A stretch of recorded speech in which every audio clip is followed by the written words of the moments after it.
We've been talking about power as a sector, and we've been talking about energy as a space. So we thought, why not speak with REC today?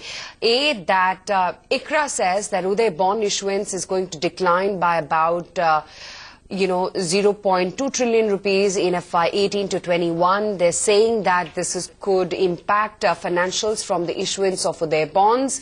And REC, no better, has gained 12% in just the last 5 trading sessions itself.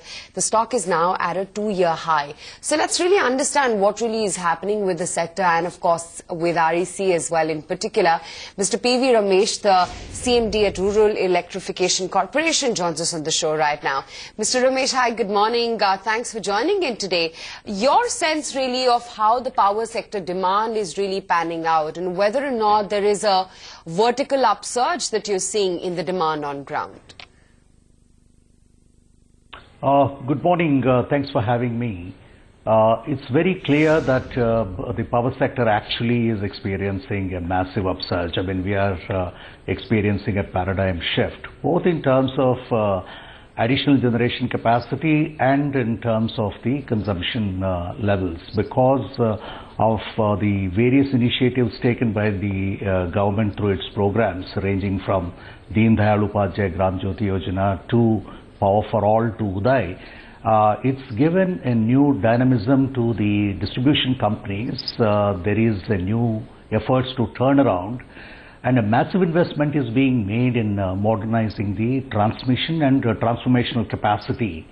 And equally substantial investment is being made for the first time in the distribution networks, in really bringing feeder separation at the rural areas, electrifying every single village, extending power to the households. All this has a huge impact, and this coupled with on the generation front, we are expected to add, the government foresees that it is estimated 175 gigawatt additional capacity would come from renewables. Now another 75 gigawatts would come from the traditional fossil fuel based energy. So this by 2022 would take us to somewhere around 550 gigawatt installed capacity. Now, there are also old, antiquated fossil fuel-based generation firms that require refurbishment, modernization, and those again would add substantially. And also our commitment to the Paris Environment Agreement, which requires us to upgrade our technology, reduce pollution levels. Now, there is an all-round investment surge that's taking place in the power sector. And these efforts are contributing to bridging the bottlenecks in the transmission distribution system, and also harmonize the demand-supply disequilibrium that existed in certain areas of the country. All this really should mean great days ahead for the power sector and the country as a whole, because power is the principal pillar, or one of the principal pillars of growth drivers. Right. Clearly, Mr. Ramesh, good morning. This is Neeraj here. Clearly, the market as well believes that there is traction in the segments that a company like REC would be in. I mean, the stock is trading at new highs.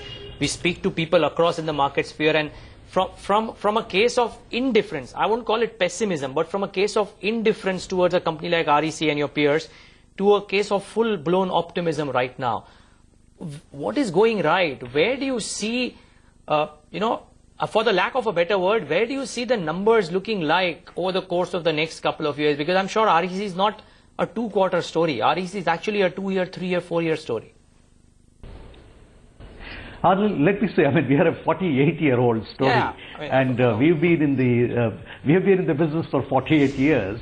And REC perhaps is the only, we are one of the largest players in the power sector. And we are not just a financiers. We are across the value chain.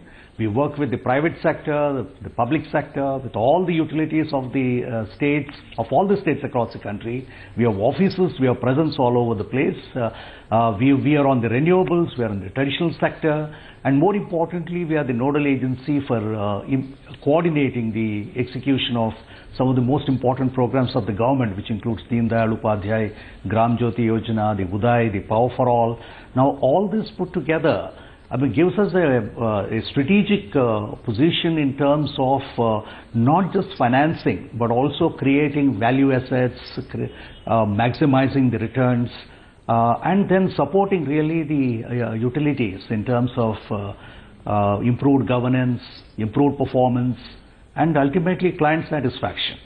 And so it's the people, it's the assets, and it's the market. So we harmonize all these three, and we are this year already at the end of third quarter we have sanctioned 67,000 crores, and then we are likely to reach about 75,000 crores this year, and I foresee about 15 to 20% growth in the next year, both in terms of sanctions and disbursements and the asset performance. We are putting a lot of emphasis in terms of the asset quality, timely completion of projects, and then resolving various bottlenecks at various levels. So all this means better performance and higher returns.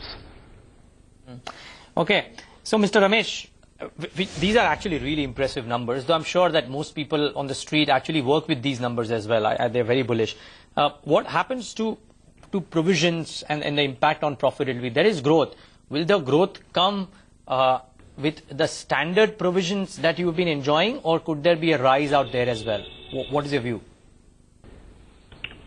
No, I think number one, of course, certainly there's an improved disbursements, improved the better asset performance means higher returns, and then we are also working quite hard on reducing our non-performing assets. We are among the lowest. We have a net NPS of less than 1.6%.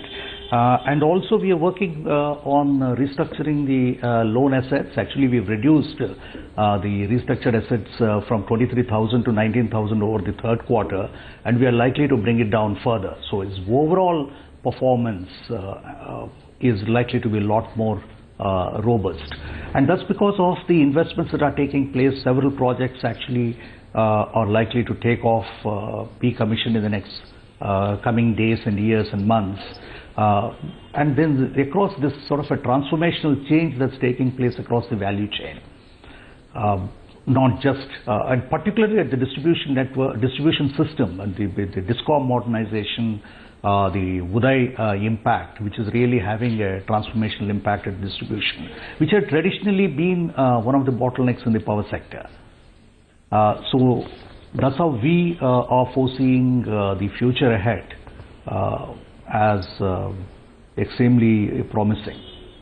Since we're talking about numbers, can we see a 5 to 8% loan book growth over, say, the next 2 to 3 years? And where is it that you see your stressed assets ratio come off? Because it's come off marginally in the previous quarter. Can we see a significant reduction in the next 2 to 3 years to come?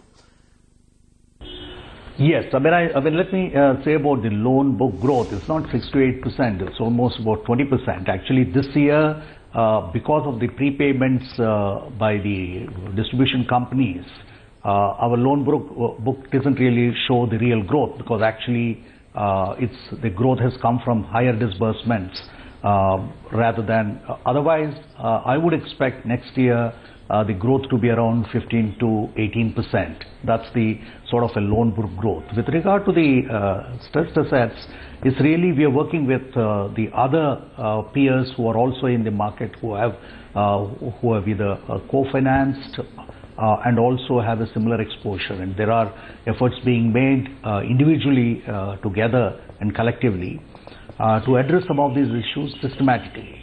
So what we would like to see is that these stressed assets are brought to commissioning in this shortest possible time. There are efforts being made at the government level as well in this direction. So overall, I would like to believe that these efforts, these concerted, collective efforts, both at the policy level and at the financing institutions level, should really yield results in the near future. What is the exposure to SEB loans, and how much of the exposure is still under stress? No, you see, overall, actually, almost 82% of our exposure is to the state electricity utilities, and that's less than 9,000 is what's the restructured assets of the volume of about 68,000 crores. So the state sector is performing quite well. It was about 13,000 or so 6 months ago. We had brought it down to 9,000. So the state sector is by and large is performing well. Okay, Mr. Ramesh, we'll leave it at that. This is what we wanted to hear from you. Really didn't want to get into too many numbers, but more about the confidence that you have about the next few years. Thank you so much for joining in, and all the best. It's a pleasure chatting with you today. Thank you. Thank you very much. It's my pleasure. Thanks. All the best. That's a very confident REC management talking about the next few years, quite frankly, and no reason why the stock shouldn't be at the kind of levels that it is at. The numbers are also speaking. The numbers are backing the move, and from what the management said, the numbers are probably here to stay or maybe improve.